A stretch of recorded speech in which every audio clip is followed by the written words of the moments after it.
Dear friends, I want to read you a verse to start this Bible study on Adam and Eve and original sin, but I want to go a little bit further into the book first, into Isaiah. If you turn to chapter 45, verse 7, this is God, Jehovah, speaking to Cyrus. It is direct. It is very to the point. He's explaining his nature, he's explaining who he is, and he's explaining what he wants of Cyrus. But in verse 7, God himself, after he says, I am the Lord, at the end of verse 6, and there is none else, in verse 7 he says, I form the light and create darkness. I make peace and create evil. I, the Lord, do all these things.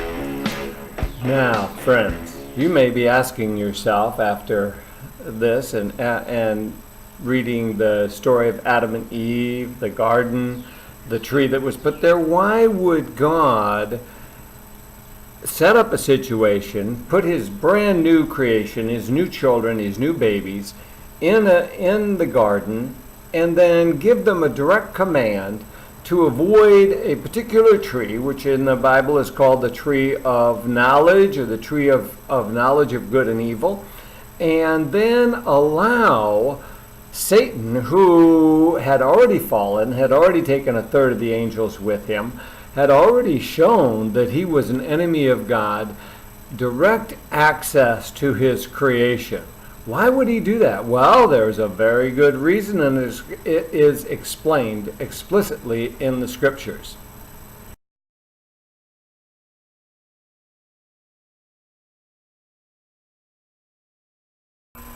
All right, now I want you to turn to Ephesians chapter 2 in the New Testament.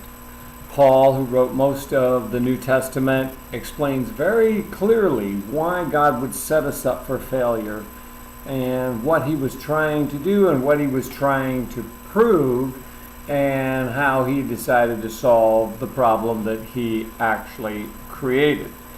In chapter 2, it starts out, and you has he quickened who were dead in trespasses and sins, wherein in times past you walked according to the course of this world, according to the prince of the power of the air, the spirit that now worketh in the children of disobedience. He's speaking here directly of Satan, among whom also we all had our conversation in times past, in the lusts of our flesh, fulfilling the desires of the flesh and of the mind, and were by nature the children of wrath, even as others.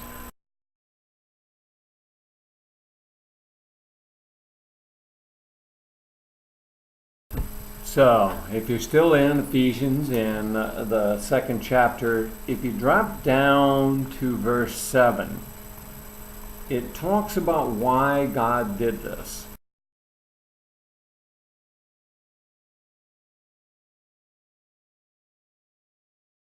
And this is not the only verse in the Bible that talks about it, but I think if you are a Christian, you will see there is a theme that runs through the Bible that God is testing mankind to call the sheep from the goats, the wheat from the tares, find out who's going to follow him, who is not going to follow him. That all of life is one huge experimental test. And here's Paul's explanation in verse 7. That in the ages to come he might show the exceeding riches of his grace in his kindness towards us through Christ Jesus. For by grace you are saved through faith, and that is not of yourselves, it is the gift of God, not of his works, lest any man should boast.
Michael's Corner. For more Bible-based theology, subscribe to Michael Thinking. And we'll have a conversation for sure.